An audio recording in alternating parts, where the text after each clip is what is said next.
Hi guys, for today's video guys, nanonood kami ng TV sa aming room kasama ng aking pusa. Of course, hindi yan papahuli guys, kaya nanonood din siya. Iwan ko ba kung saan yan nakatingin, hindi siya nakatingin sa TV, sa gilid lang.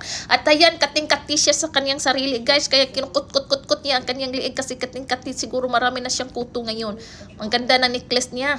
Tapos dinidilaan niya ang sarili niya kasi nililinis niya ang sarili niya guys, kaya dinidilaan niya ng tudo at kinukutkot yung mga kuto-kuto niya para mawala. Kaya siya kating-kati. Ayun no, kinukutkut niya.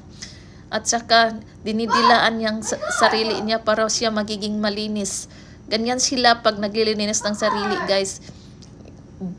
Yung gamit yung dila nila at saka bibig. Ayan, nanonood po kami ng shark movie guys, kaya with very emotion namin talaga yung nakakatakot talagang shark. Ayun, i-flex ko yung desk namin. Ngayon ko lang siya in-assemble guys. Hirap na hirap ako sa pag-assemble niyan. It takes 2 hours for me to assemble the one because hindi ako marunong mag-follow sa instruction. Pati yung labahan namin nandiyan sa ilalim.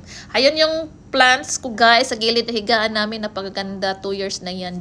At sa kabilang gilid, ayan yung salamin ng katarungan at saka yung mga stuffed toys ko. Nilagay ko lang yung tambak, hindi ko naman yun kailangan. Tapos may lumabas sa kabilang kwarto yung anak ko. At ready na kami sa pagkain. Naluto na yung pagkain ni boss ko. Nag-barbecue siya, mahilig siya magluto. At syempre, hindi mawala ang rice. Kalahati na lang yung rice ko guys. Kaya bye!